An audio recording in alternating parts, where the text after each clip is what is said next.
আসসালামু আলাইকুম বন্ধুরা, আশা করি সবাই ভালো আছেন। তো আজ আমাদের ভিডিও টপিক হচ্ছে যে ads have been limited on one or more of your videos due to invalid traffic।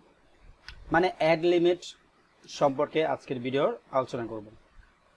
আসলে অ্যাড লিমিটটা কি এবং অ্যাড লিমিট কেন আছে ভিডিওতে আজ বিস্তারিত আলোচনা করব।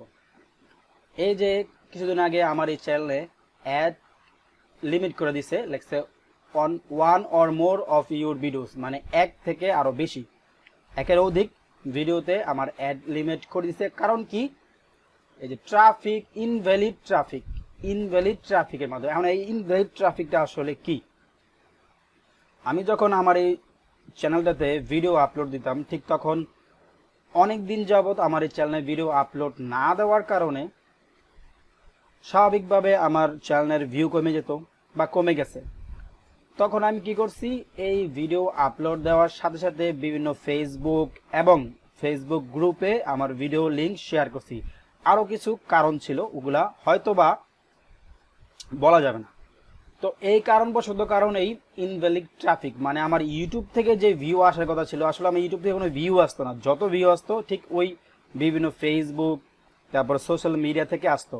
দেন তখন ইউটিউব দিয়ে বুঝতে পারলো যে আসলে এই ভিডিও মূলত ইউটিউব থেকে, যদিও আমি ইউটিউব প্ল্যাটফর্মে আমি আমার ভিডিও আপলোড দিচ্ছি, কিন্তু ভিউ আসছে অন্য ট্রাফিক থেকে, অন্য কোনো ওয়েতে।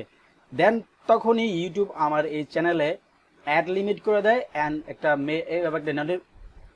অ্যাড লিমিট করে দেয়, আর এইভাবে একটা নোটিফিকেশন দিয়ে যে ad have been limited on one or more of your videos due to invalid traffic. মানে একের অধিক, এক বা একাধিক ভিডিওতে আমার অ্যাড লিমিট করে দেওয়া হয়েছে। কি কারণে? ইনভ্যালিড ট্রাফিকের কারণে। তো আশা করি আসলে ইনভ্যালিড ট্রাফিকটা শুধুমাত্র এই কারণে হয়, আমি এখন 100% বলতে পারি যে আপনি আপনার ভিডিও যখন ইউটিউবে ভিউ পাবে না, বিশেষ করে নতুন যারা চ্যানেল, বিশেষ করে নতুন যারা মনিটাইজেশন পান বা যাদের নতুন চ্যানেল, তারা অবশ্যই বিভিন্ন সোশ্যাল মিডিয়াতে আপনার এই ভিডিওগুলো শেয়ার করবেন না প্রথম অবস্থায়। সো ভিডিওটি যদি আপনাদের ভালো লেগে থাকে তাহলে অবশ্যই চ্যানেলটি সাবস্ক্রাইব করবেন, পাশে থাকবেন। ধন্যবাদ, আল্লাহ হাফেজ।